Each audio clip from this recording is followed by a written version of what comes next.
Hi guys, and welcome back to my channel, or if you're new here, welcome. My name is Heather, and on this channel we like to walk a very fine line between a shopping addicted makeup monster and a responsible adult with a makeup hobby. Now, I really enjoy eyeshadow singles, duochromes, multichromes, blush, highlight, lip gloss, basically everything except pressed glitter. And today we're going to be doing a slightly overdue but highly anticipated half-year palette ranking. So if that sounds like something you're interested in, stick with me. We're getting into it right now. I'm pretty sure I just scrambled up a couple of the piles that I made that I handcrafted, so bear with me. Now, I tried from January through June, which is what we're going to be talking about today, 59 palettes. There are two palettes that are in the bottom three that I actually no longer have with me. I did go ahead and declutter them because I had some friends and family that were going to be in town, and I didn't want to wait for this video and then basically have this palette sitting for a while until I saw those people again. So coming in at 59 is the Morphe 9C Matte Essentials palette, and I got this palette because I thought the sort of grungy denim-y blue-gray shades in here were really pretty, and then there was a really nice kind of dark green shade as well. Unfortunately, these were really patchy, really dry. They barely pulled up any pigment, and then when you got it onto your lids, it did not blend out nicely at all. So I was really disappointed with the quality of that palette, so I did go ahead and declutter it. Coming in at 58 is the Colourpop Tender Loving Cancer, which is this little shade, this little 4-pan palette here, and it looks like this. There we go. So this is number 58, which is the Tender Loving Cancer palette, and I think the two kind of shimmery shades at the top are very pretty, and I do like this kind of matte gray brown shade, but this peachy shade doesn't do a lot for me. If it was like a soft lilac or lavender kind of shade, I think I would have liked this quad a little bit better, and it may have come up higher in my rankings, but unfortunately it just wasn't for me. Next, this is the last of the palettes that I don't have in my possession. This is number 57, which is the Nicka K Ocean Eyes palette. It's a 9-pan blue monochromatic eyeshadow palette, and I tried it. I got it at one of the local hair shops near me because they do stock Nicka K in Moira, which is pretty cool, but it just was a little bit dry and just lacked a little bit of like depth and dimension that I would have liked for an eyeshadow palette, so I did go ahead and pass that one along as well. Don't worry, the eyeshadow palette declutters are coming. They are going to be slow to roll out, but they're coming. Now, coming in at number 56 is the Juvias Chocolates palette, and this palette I think just has kind of a very monochromatic chocolatey brown kind of a color story. I do think the top two mattes here are a bit redundant, but I do like those two matte shades. I do like those two matte shades better than these two kind of warmer toned shades on the bottom here, so I think it makes a good companion palette, but I just don't see it being like a go-to palette on its own, so it did come a little bit lower. Next, coming in at 55 is the Rude Cosmetics, let's see, what is this, Adventures of Redeco. I hope I'm kind of pronouncing that correctly, and it looks like this inside. There is one pressed glitter, so already it lost a couple of points for me, but the majority orange in here was kind of what made it not so exciting for me. I did end up picking all 4 of the palettes up that came in this particular series, so I did want to kind of rank them and try them together with one another, so that's why I have it, and thankfully I got it at a really good price because I found it at TJ Maxx. I do like the kind of greens that are in here. It's just those kind of corally oranges that I don't care for too much. The other 3 palettes that are in that collection, though, you will see coming up later in the ranking. Coming in at 54 is the Cara Beauty. This is the Sagittarius palette, and it looks like this. Now, this I picked up, of course, because I am a Sagittarius, but I was more interested in picking up some of the other palettes that came in this collection. So because this one is predominantly like a red color story, it kind of fell to the bottom because I don't tend to gravitate towards warm tone neutrals as much as I gravitate towards the cool tones, blues and greens and cool tone neutrals. I don't know if that's because I came on the makeup scene in like 2015, 2016 when Morphe 35 was like the palette and I'm just sick of oranges, or if it's deeper than that. But in any case, that's why this one kind of floated down lower. It is a good quality though, so if you like these kind of colors, it's not a bad palette. Next up, number 53 is the Give Beauty Danger Zone quad, and this one I picked up at TJ Maxx as well. And it looks like this. It's just a little 4-pan cool tone neutral quad, and the reason why I'm putting it a little bit lower is the fact that it is just 4 tones. It's all matte, it's neutrals, it's cool tones, so for me it makes a great companion palette. But when I'm thinking about, do I want to use this palette instead of using something else in my collection, the answer is almost always no, because this palette is sort of a companion to other things. So because of its companion quality, I ranked it a little lower. Next up, number 52 is the Kara Beauty Gemini palette, which looks like this.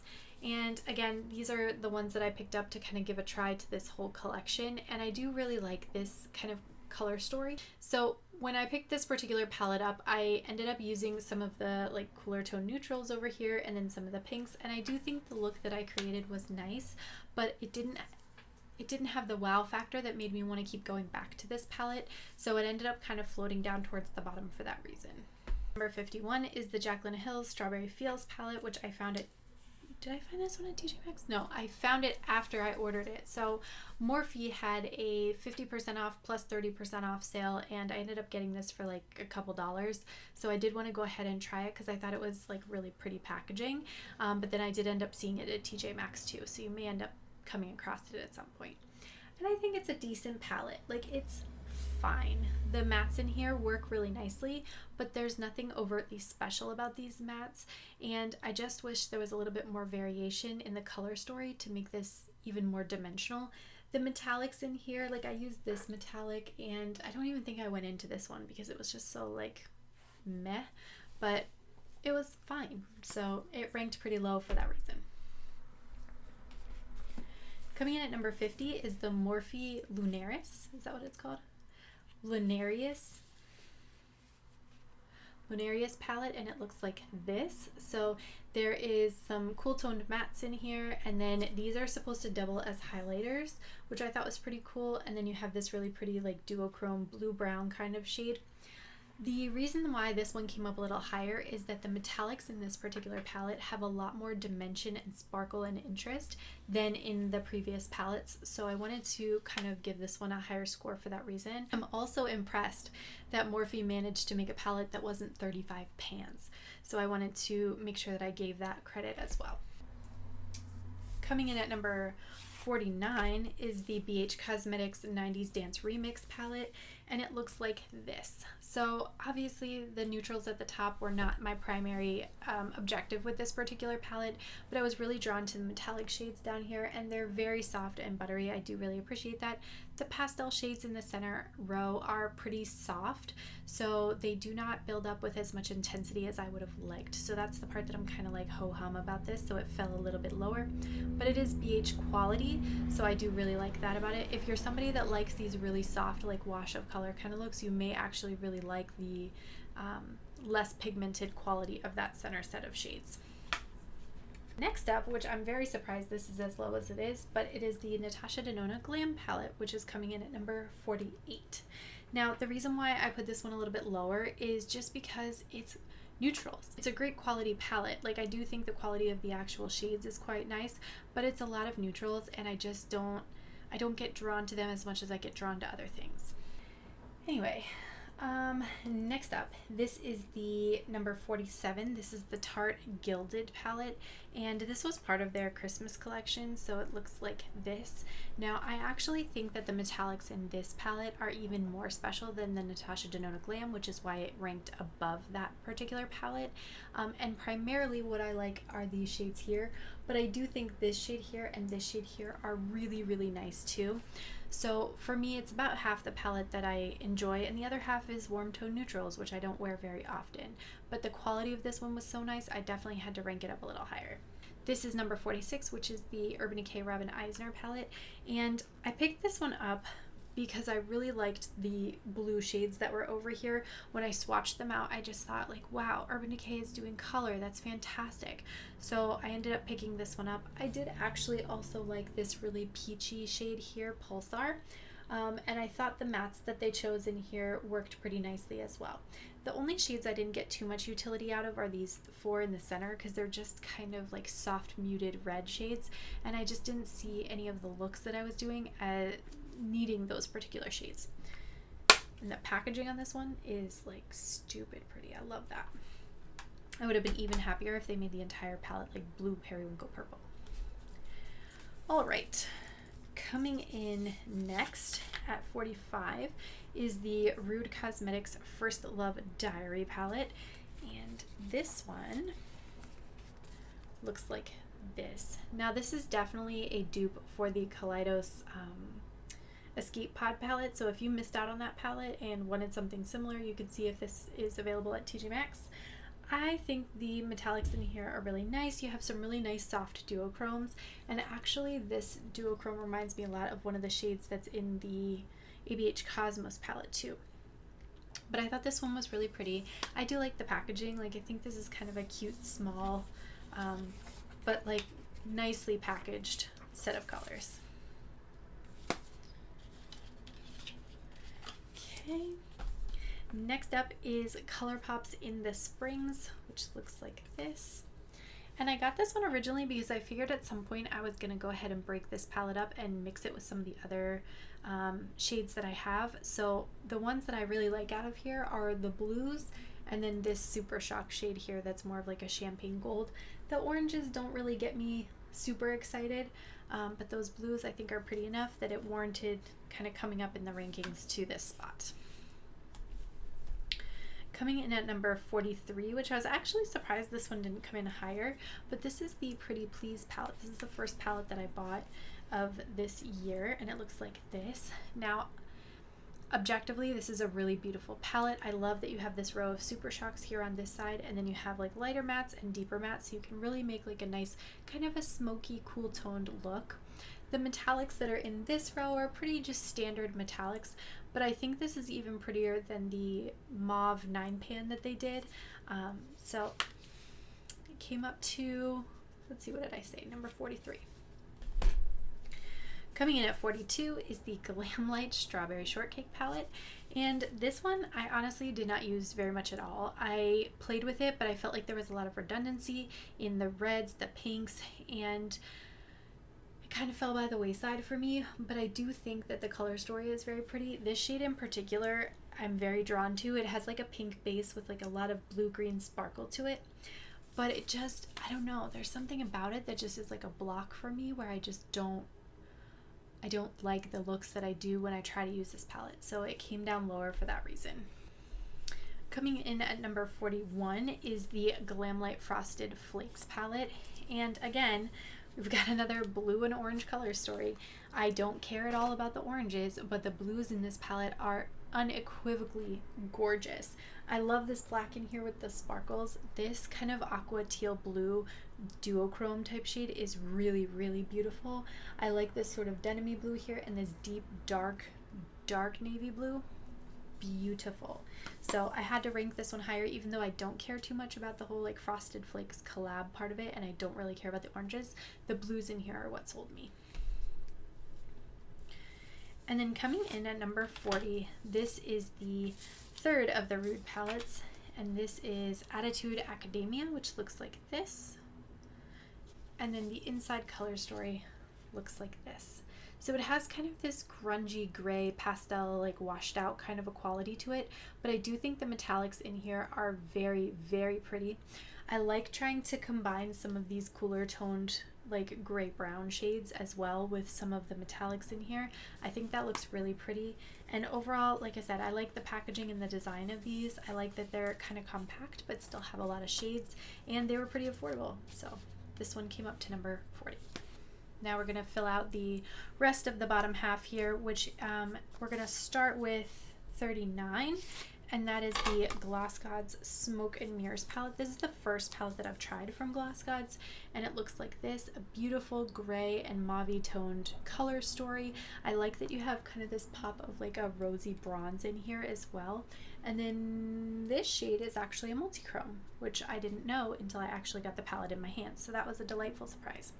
The reason why I'm ranking this one a little bit lower is because the formula is just not optimal. Color story, 10 out of 10. Packaging, I like. There's actually even some like smoke kind of reflective quality to the around the pans, which you can kind of see when I put it at an angle. I think that's great. But the mattes in here are really thin and they don't blend well. They kind of remind me of the Jolie Beauty mattes. for the Sirens palette that I just tried out. They're really thin, they just don't blend out nicely. So for me, I feel like I have to put in a lot of work to get this palette to look pretty. So I find myself only dipping in here to get to the metallics and then kind of skipping the mattes. So that's why it came down in rank a little bit.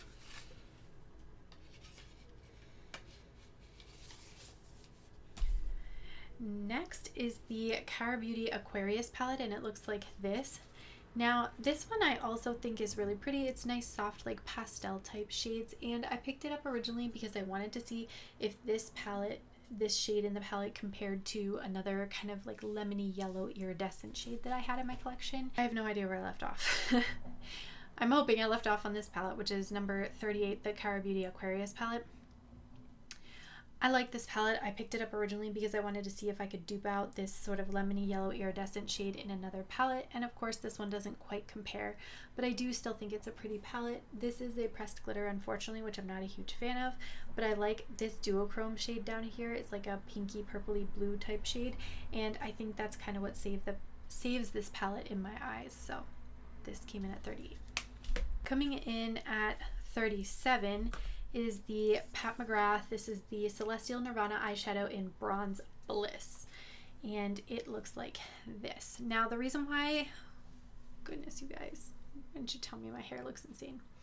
The reason why I picked this one up a little bit, the reason why this one came up a little bit higher is because I really like this like matte smoky gray that they have in here that works nicely to kind of smoke out the edges. I found this one mixed very well with that Give Beauty Danger Zone quad to make a really nice like smoky base of matte shades to then put one of these toppers onto. This shade ended up being my favorite in here because it is just so like bright and reflective. So all in all, very pretty palette. It wasn't as special as some of the others. Next is number 36, and this is the Moira Silver Mist palette. Now this one I also picked up at that hair shop that's near me. My husband got it for me, and I really like this. This is a really beautiful color story. You've got some very soft mattes, but the metallics in here are like, they're like Glamlite. They're really buttery soft, which I appreciate. I don't want to swatch everything, but they're really buttery soft. They have great light reflection to them. So for me, like price point, I just love this whole thing. I did pick up a second one of these, but I don't think I have fully tried that one out yet, so it's still in my to try pile. Coming up next is number 34, and that is the Melt Electric palette, which I picked up at the Sephora VIB sale this past year, and it looks like this. Now, I know everybody like dogged this palette because they didn't like it very much, but I actually liked it quite a bit. Of course, the red shade I didn't care too much about, but I did really like this Saturn shade. This is the shade most people did not like. And I think the reason they didn't like it is because they were trying to use it like metallic, and I think it's actually formulated to be more like a topper. So if you keep that in mind and use it more like a topper, I think you'll be more satisfied with that shade. But in general, this side of the palette is what really holds my interest. I love this really deep, like dark blue. The shimmer and glittery flakes in here definitely have like a duochrome quality to them, which I really like. And then I love this like Cinderella blue as well. I think that's a really, really pretty color. And then this kind of limey green, very pretty. So all in all, I did really like this palette. I think it's pretty typical Melt formula. And so it came in at, what did I say? 35. 34. I wanted to go ahead and rank this because I think I'm going to be breaking these palettes down, but I don't support this brand anymore. So this is the Funny Butter palette, and the actual colors look like this. It's just a bunch of like green and kind of reddy shades, right? And this one looks like I haven't played with it too much, and that's right. Because the one that I was using pretty regularly, my daughter demolished. So my husband did buy me a replacement before I found out all of the bad stuff about that brand. So I haven't really been too inclined to use it since then, but I wanted to rank it so that I could get it out of my to rank piles. Coming in at number 33 is this Playing in Makeup by Yolando palette, and this is the #expression palette. Looks like this. Now the reason why this one came up so high, number one, it's this beautiful teal blue color story, right? But number two, this shade here is a gorgeous multi-chrome. It goes from kind of an aqua teal green, blue to purple at extreme angles. I'm not sure if you guys can see that. Maybe if I turn it this way, you might be able to. Kind of. but that's what saves this palette. I do think this kind of frosty mint shade is very pretty as well, but the fact that this is such an intense multi-chrome definitely brought this palette up a lot higher than it otherwise would have. Next up is number 32, which is the Beauty Bay Sunset Horizons palette, and this is like an oldie but a goodie, right? And it looks like this. Now, of course, the reds and oranges in here are not my like fan favorites, but these two rows down here at the bottom just sold me on this palette. I ended up picking it up from Mercari because it had launched and retired before I really got into the Beauty Bay formula, but I do really like this palette and I think it was definitely worth picking up. All right, coming in at number 31, this is the fourth of those Rude Beauty palettes, and this is the Cat Girl Chronicles. I don't know what kind of weird packaging that is, but color story looks like this. And this is the one that I think I like the best because of course it's greens and blues. It's got a really pretty sparkly black in here. And then I love like these two shades, this shade and this shade are so sparkly and dimensional. When I use this palette, I'm drawn to those shades immediately. The looks that I have done with this one, I like even more than the looks I've done with the other three. So it had to come up as the highest out of those palettes. And then coming in at number 30 is the Colourpop Lavish palette. Now this is a cute little 9-pan palette that looks like this. And the reason why it's coming in kind of midway, because this ideally is a gorgeous color story for me. I love this kind of like periwinkle muted gray kind of a purple color story rather than just being like a royal purple. The reason why this is coming in a little bit lower is because the mattes are a little bit challenging to work with in this palette. They're a little bit soft and I don't feel like, even though they look a little bit more variable in the pan, like they look like they'll have a distinct variation, when you get them on the eyes, they really don't, they muddy quickly and they all kind of look the same. So I feel like I don't have as much dimension on the eyes as I do on the actual palette. The metallics in here though are really pretty, and this is one of those like pressed glitter kind of shades, but it's really tiny glitter, so apparently it doesn't need the asterisk to say it's not eye safe. I don't really know what the legality is of that, but that exists. All right, let's get into the top half now. All right, coming in at number 29 is the Flower Beauty and ET collab palette. Now, I will tell you, this plastic tab as a way to get your eyeshadow palette open is the cheapest, most nonsensical thing I've ever seen. Like, how much more could a magnet have costed? How much more could a magnet have cost? Basically nothing. But anyway, this is the color story, and it came up a little bit higher because I do think that the color story is very pretty. I like the kind of DVD quality of this particular palette, but I do think there's a lot of wasted space. Like, this is a huge palette. It probably could have been like that sized, you know, but whatever, that's just me. I think the color story is very pretty, and I did enjoy the looks that I did with this palette, so I had to let it come up a little bit higher. All right, coming in at 28 is the Beauty Bay Dark Fantasy palette. Now, I've become a huge fan of these 20-pan palettes. This one I feel like I didn't get to try too much before I wanted to put it in a ranking because I needed to keep moving on. So I haven't used a ton of the shades in here, but of the shades that I did use, I thought they were very pretty. The metallics, of course, are the standard beautiful Beauty Bay formula, and the packaging I actually think is pretty cool.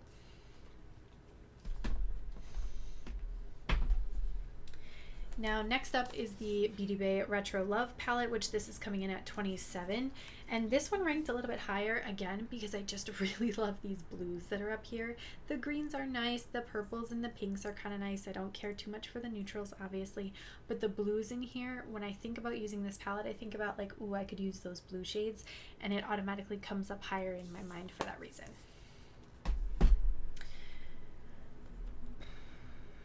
Coming in at number 26 is the Colourpop Fresh Greens palette. Now, this is one of the Target exclusive palettes, so I'll show what it looks like here. And I do think it's very pretty. It has this like, there we go. So this is one of the Target exclusive Colourpop palettes, and I think it just has a really pretty color story. The shade that I'm drawn to the most in here is this one. It's kind of like a dirty money champagne-y type shade, and I think it's very complementary with the other tones that are in this palette, and it adds a lot of shine and dimension on the lid. So every time I come into this palette, I end up using that particular shade. Coming in at number 25 is the other palette that I'm going to probably break down at some point, which is the Kazi palette. And it looks like this. Now, I reached into this palette to avoid trying to buy other things because it has one of those blue-brown type duochromes, which is this shade here. It's pulling a little bit more green on camera, but it does have that kind of blue-brown quality. The metallics in here are nice. The mattes are very okay. And then this is actually a multi-chrome as well. So I like the palette, I like the color story, but I'm not a huge fan of the brand or the owner. So I wanted to rank it so that I could kind of get it off my plate. Next up, coming in at number 24 is the Pat McGrath Labs Mothership Subversive. I think you're the Subversive. And the inside looks like this. This was one that my aunt had sent to me. And really, I think the quality of this palette is really nice. You have some beautiful matte neutrals that are cool toned in here. And then of course an inner corner shade, which she loves to do. This blue shade and then this duochrome shade really get me a lot. I think they're very pretty. And then this makes a stunning inner corner highlight shade. Overall, because it's neutral, I think that's what makes it fall down a little bit lower, but I do really like this palette. My phone keeps turning off. Next up, number 23 is the Tarte Glamour palette. Now this is the other half of that holiday collection, and it looks like this. So this is definitely a little bit more colorful than the other one, which is part of what intrigued me. It's part of what intrigued me to pick it up because I haven't seen Tarte do blues and greens in a hot second. So I was excited to give this one a try, and I actually do really like the blues that are in here, and the greens that are in here are quite nice. This kind of denim-y blue-gray shade is really, really pretty on the lid as well. So I liked this one. I thought the formulas in here were superior to some of the other Tarte palettes that are permanent in their collection. So I hope they continue to do more like this. Coming in at number 22, and this one I was actually kind of surprised it didn't come higher, but this is the Glamlite Scooby-Doo palette, part 2.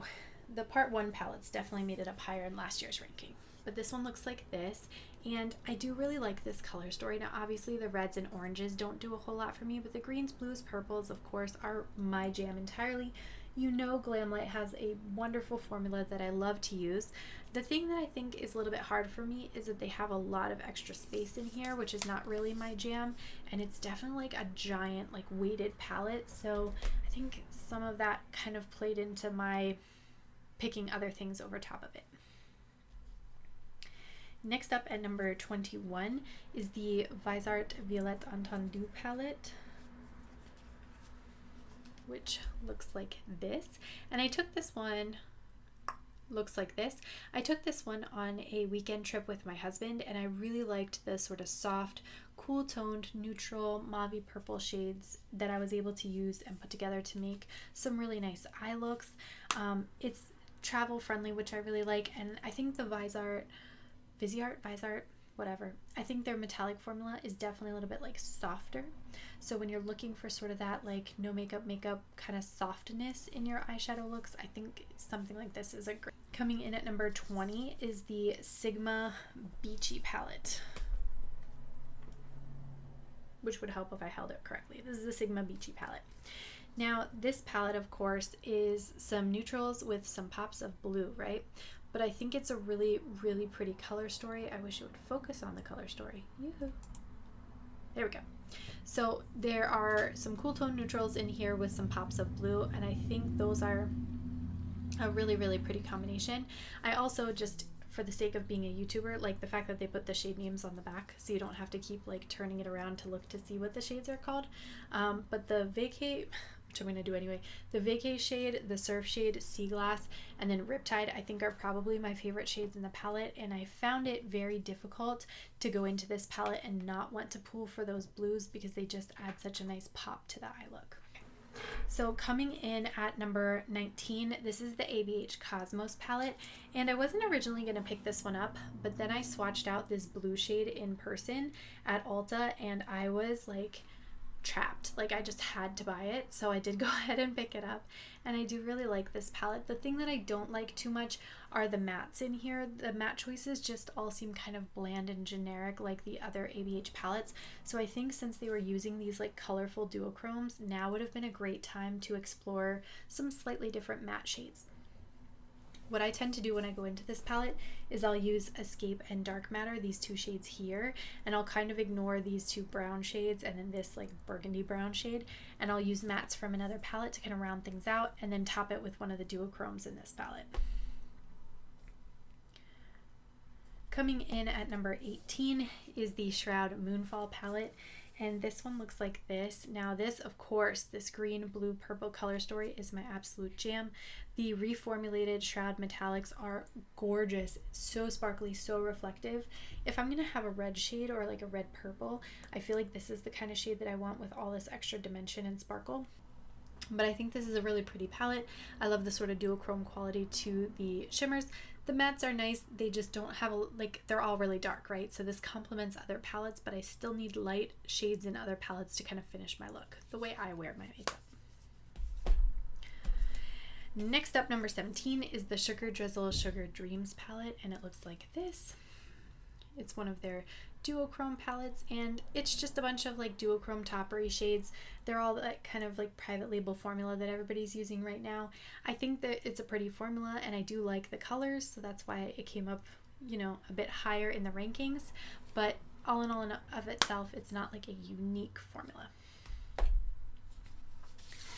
Next up is the Odin's Eye Planet Spirit palette. Now this is the only one of the three that I've actually ranked so far.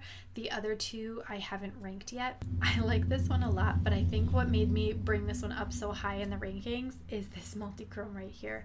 Like the pinks and purples in here are very pretty, and I don't even think I used the green shade in here or the oranges because I was so drawn to this shade that every time I went in here I wanted to use that shade.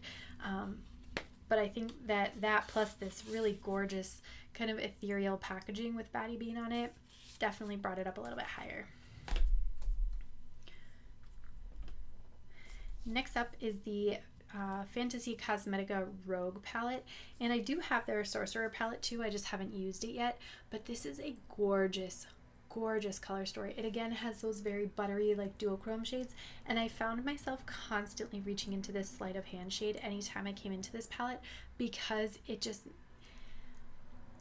elevated the look. It had this like ethereal, almost gray, translucent base to it that I think just made a lot of like extra dimension and interest in the looks that I was putting together. So overall, I like this palette. I like the formulas. I like the packaging.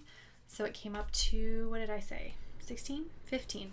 Alright, so next up is the Glamlite Dirty Martini palette, and it looks like this. I did wait for it to go on sale before I picked it up, but I was really drawn into this sort of like silvery green shade here, and I liked the variety of sort of olivey green mattes in here. I definitely like going into this shade Crisp whenever I use this palette because I think it's such a pretty deep, grungy olive shade. The only shades I don't get a lot of utility out of are these three at the top, but that's okay. I otherwise really like this palette. And my camera battery has died. My camera has overheated. I'm completely lost on myself at this point. So coming in at 13 is the Klarity Apocalypse palette, and I didn't pick this out originally when it came out, but then the more I saw it, the more I was like, you know what, I think I really like that. I think I want to try that, because I thought like these two shades were a bit redundant, these two shades looked redundant, so I just wasn't sure how much utility I was going to get out of it. But once I actually got the palette in my hands, I discovered I really like it, and I like the formulas as well. Yes, these shades are pretty similar, but I still think it's a pretty color story, and I like that it's kind of a unique take on Halloween because you don't see like purple, orange, greeny teal with gray. Speaking of gray, coming in at number 12 is the Glamlite Chucky palette. Now, I am not a horror fan at all, but I do really like this color story. I think it's quite interesting. I like that it's not just gray, but it has these pops of like red and sort of like purpley shades in here. Obviously, the Glamlite formula is a huge draw for me, and I think the colors blend out really nicely. Again, I don't really care too much about the collaboration part of it, so I didn't pick up anything else in the collection because I didn't want it, but the palette I thought was really interesting and very unique, so it came up to number 12. Coming in at number 11 is the Blend Bunny Dollhouse palette, which looks like this. And it's probably one of my favorite neutral palettes I have in my collection. This particular palette, I think, just has a lot of like softness, cool toned nature to it, but they blend so nicely together. And the shimmers, the like metallics in here are really, really stunning. This Pretend shade has this like iridescent pink quality to it, which I really like. I love these two dark like purple and black shades respectively. Overall, every time I go into this look, I feel like I get a very like romantic kind of smoky look, and I think that the metallics are very complementary in their formula. So that one came up to number 11. Now from 10 up, I mean, these are like the best of the best, right? And I'm sure you're not going to be surprised by too many of the brands that you see here, but coming in at number 10 is the Blend Bunny Primal palette. And I was actually kind of surprised that this one came up a little bit higher than Dollhouse, but it's really pretty. So obviously I really like this particular palette. I love this Feral shade. It's like a really deep, intense fuchsia, almost black based. And then I really like the blue and purple metallics in here. The cooler colors here, the green, blue, purple in the mattes, I definitely like more than the reds, orange, yellows, but I do think that it's a really nice gradient. I don't care too much, nor do I need these giant white and black pans, but I understand that for her primary audience for Blend Bunny, that they tend to go through those shades much faster, so I understand why it's there. Coming in at number 9 is the Odin's Eye Stone and Rock palette, and it looks like this. It's this beautiful like grungy olivey green brown color story, and its partner palette is you're gonna see that shortly, but this one I do think is also quite pretty. I was using it around the time that I was using a lot of kind of grungy olivey green palettes, so I think I just kind of got tired of those types of palettes. But this is inarguably a beautiful, beautiful color story. I love this kind of iridescent metallic greeny blue shade, and then you've got this shade, which I believe is the multi-chrome in the palette. It goes from like green to blue to purple. The mattes in here I think blend really nicely together, and I do feel like you get a good gradient between the colors when you use them together. Next up is the Verona Amor y Morte palette, and this is the one that I haven't used at all, or really I think I used it once, and that's because they had to replace my palette because my metallics like all hard panned. But the half of the palette that I find the most intriguing obviously is this cool toned half. I love this kind of gray, purple, blue color story, and then the metallics that they picked in here are really nice as well. The pink side is definitely a little bit more one note for me, but I do really like this kind of bluey pink at the top here. The red shades I could kind of take or leave, but I think in terms of the actual concept of the palette, you are going to need to have a pink side anyway, so this packaging is like fire too. All right.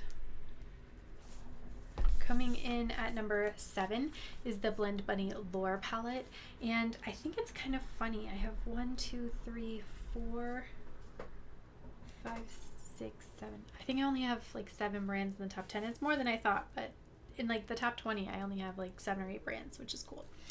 So this is the Lore palette, and it has this beautiful like green, blue, purple color story. I love this row of metallic and matte shades here because it is very soft, cool toned neutrals. They blend out really nicely on my eyes, and then this one is actually a multi-chrome, which I think is very, very pretty. The metallics in here, especially this like teal row, I really, really like a lot, and I think the teals, the purples, and this kind of fuchsia row blend together so nicely. I do have a look on my channel, at least one look with this palette, and I really like how that look came out in case you need some inspiration. All right. Next up is the Carnival Interstellar Bperfect collab. This is the 5th collab that they've done, and it looks like this. I picked this up at Black Friday last year because they had this on sale with the brush set that I had been wanting to pick up from Bperfect, which was the ones with the black glittery handles. But this palette caught my attention because not only do you have this beautiful rainbow here, but then you have this whole side of all these like soft grays and blacks. And I liked how some of these almost had like a green type quality to them. I thought that was really special. There's at least 2 shades in here that have this kind of like glittery quality to them, like plasticky glitter quality, but they are not pressed glitters. I'm not sure what the eye safety protocol is for those shades, but they are really pretty on the lid. And then I do really like this kind of peachy shade, even though I'm not a big like warm tone person. I think that shade is really, really flattering. So overall, could not escape the Bperfect Rainbow Palette craze. Coming in at number 5 is the Nomad Royal Europe palette. And this, not only is this like beautiful packaging, because can you see the like die cut paper layers? So gorgeous. But then you open this palette up and you've got some beautiful mattes and then multi-chromes.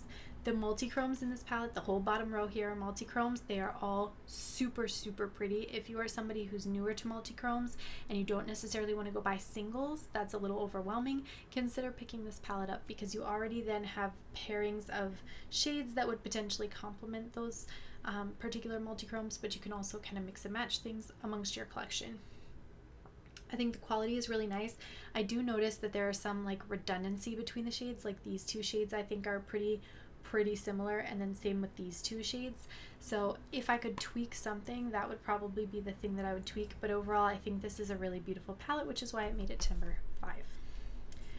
Coming in at number 4, and I did not realize this palette was going to get this high, but when I saw it, like where I had ranked it, then I was like, yeah, that tracks.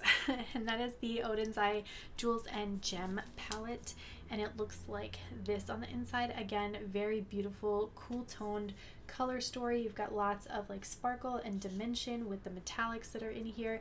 And then I believe this is the multi-chrome shade for this particular palette. I like that they include like one multi-chrome, because then you get a chance to try out multi-chromes, but you don't have to put in like a huge investment, because if this was all multi-chromes, I mean, that would just be like a dumb expensive palette. But I think altogether this palette looks really, really pretty.